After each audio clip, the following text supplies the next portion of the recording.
healing power of doing good. And they speak about something called the helper's high.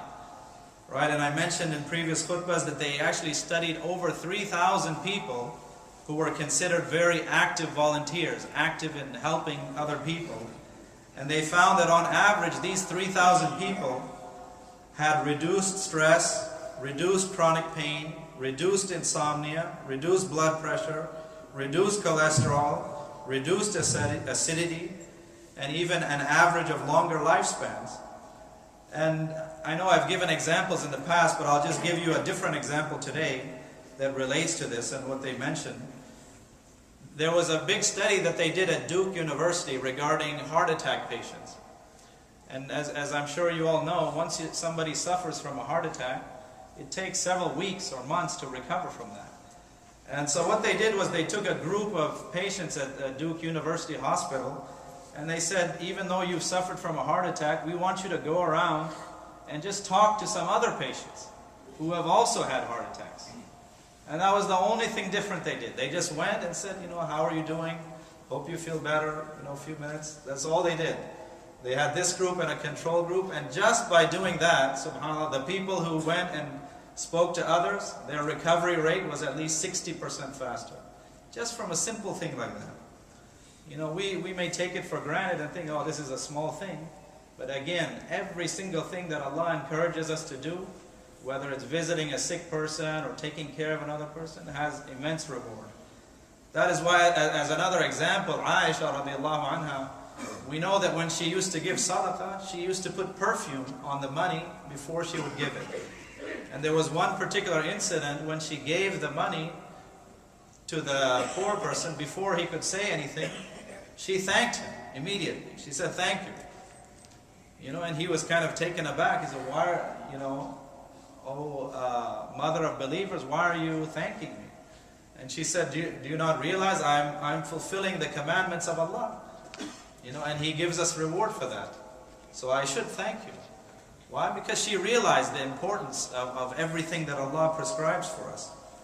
Similarly, we know that whatever good we do in this life, Allah will take care of us correspondingly.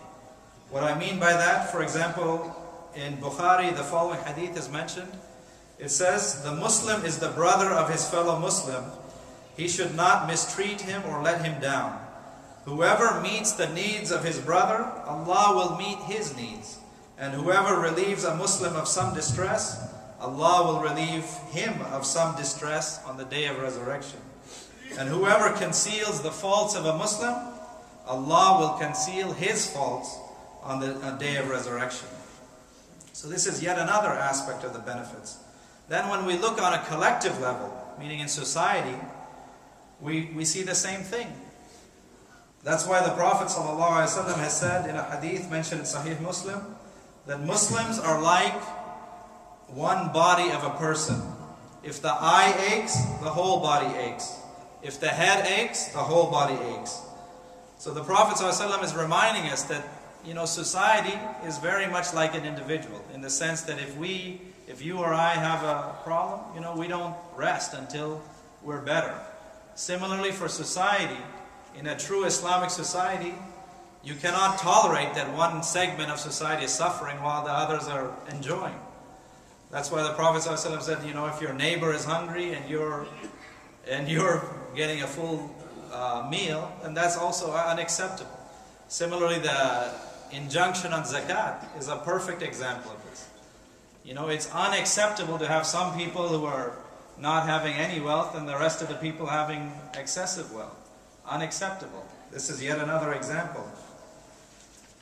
And that is why in the Quran too, in Surah Al-Rahman, for example, we have هَلْ جَزَاءُ الْإِحْسَانِ إِلَّا الْإِحْسَانِ فَبِأَيِّ آلَاءِ رَبِّكُمَا تُكَذِّبَانِ. And is there any reward for ihsan other than more ihsan? Right?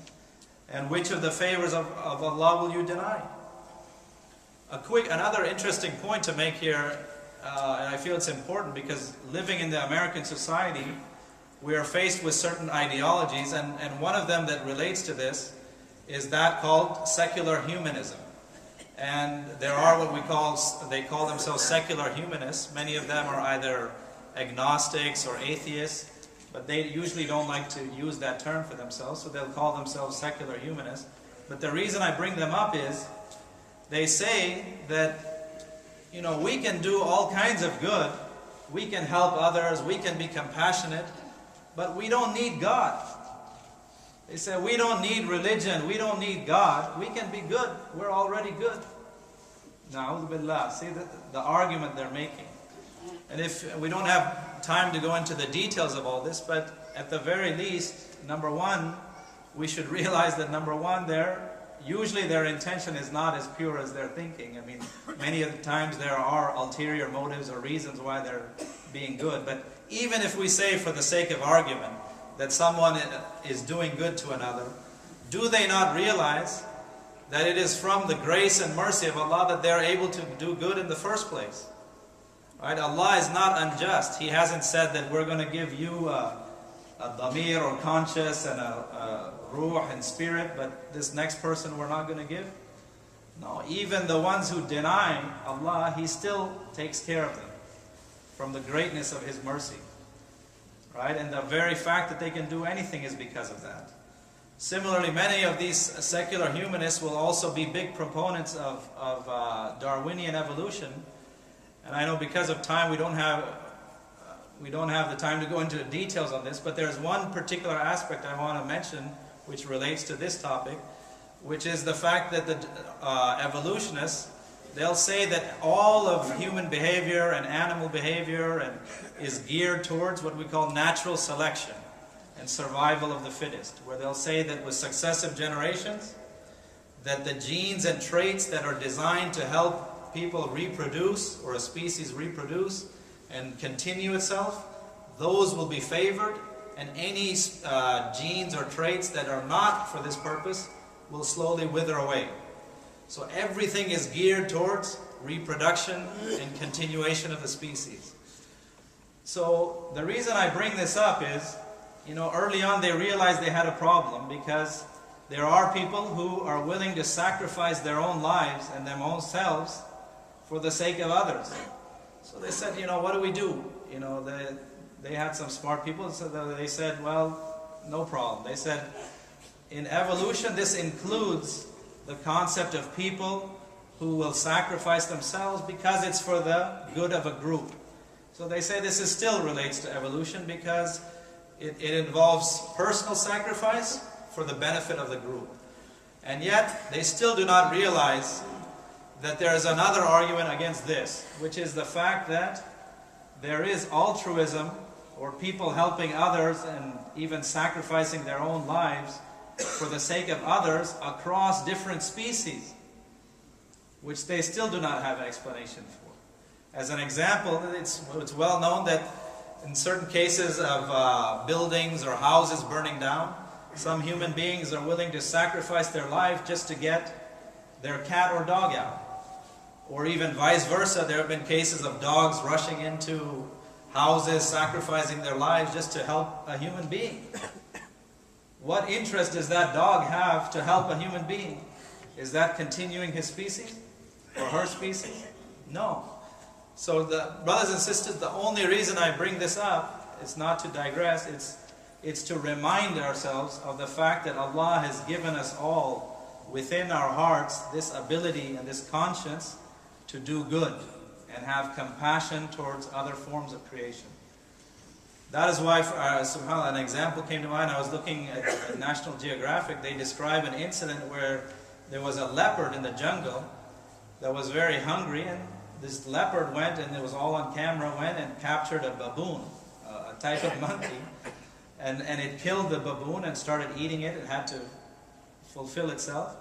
But then it saw that there was a baby baboon that was with the mother, and he could have easily eaten the baboon, and they show on the camera that he leaves it. And not only he leaves it, he starts taking care of it. SubhanAllah, a leopard taking care of a baboon, right?